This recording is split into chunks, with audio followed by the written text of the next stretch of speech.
be quite as tapped out as Djokovic was.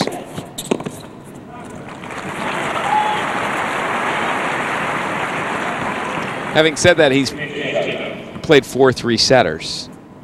Tough 3-setters to get to this final. So pressure-filled matches, each of them.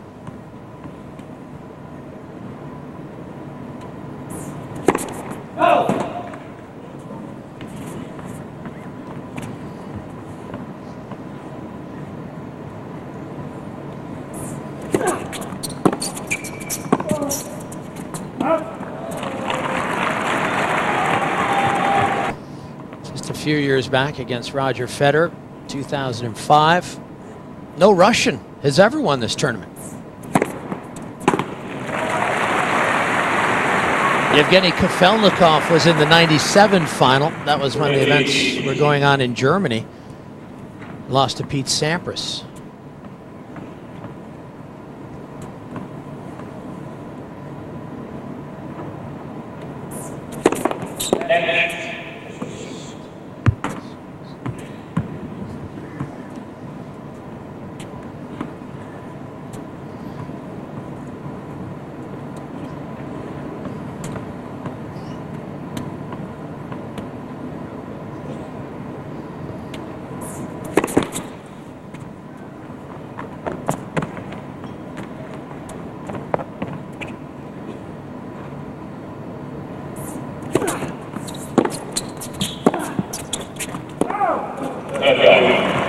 Well, here's Del Potro trying to make something happen on the Davydenko serve.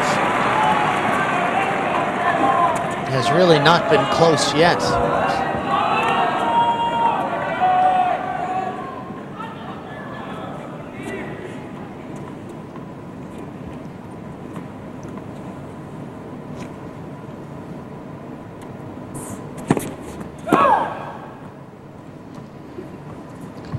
With the second serve, really a chance to step up a little inside the baseline and put some pressure on Davydenko.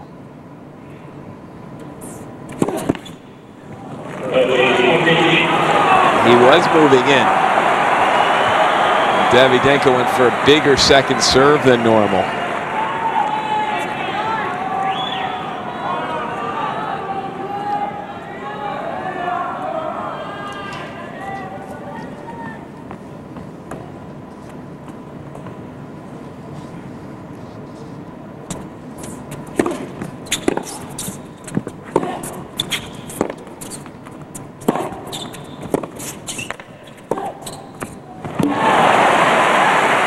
That's a good reply.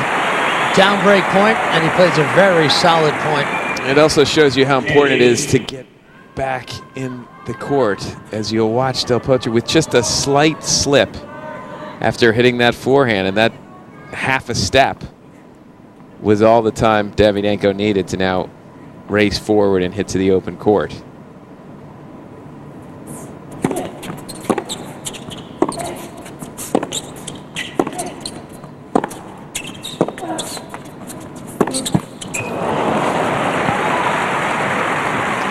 At least Del Potro thinking a little more aggressively there. He moved in after hitting a big forehand, trying to finish the point himself. He's really letting Davydenko dictate too much. And the problem with that play is because of his position so far back in the court, you know, he's almost a half step slow to really take complete advantage of that short ball.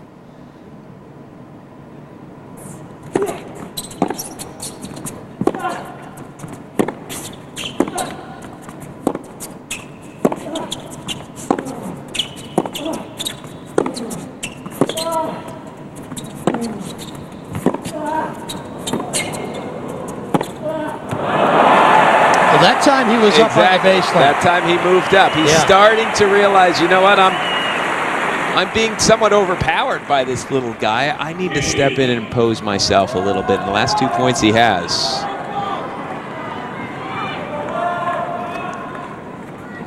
Because that really is tennis at its most basic essence, imposing your game on your opponents. And Del Potro's just been too passive. He came out flat-footed with no energy, and it cost him this break disadvantage.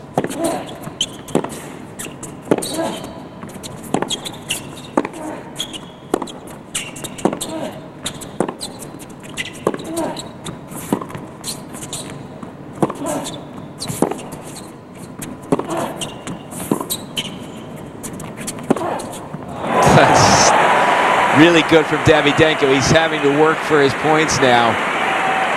Del Potro starting to move better. But in this rally, at least, Davydenko had the answer anyway. Again, look at his position in the court. Look at Del Potro's inside the baseline for Davydenko. And technically so sound on that forehand. It just doesn't look like he's going to miss that. He is the machine. It's not a natural thing. It's almost as if I've practiced this 10 billion times. The machine says hit it like this. Well, I'm going to ask you a little bit about that, about how the Russians learn how to play. It seems like repetition is big for them. Russian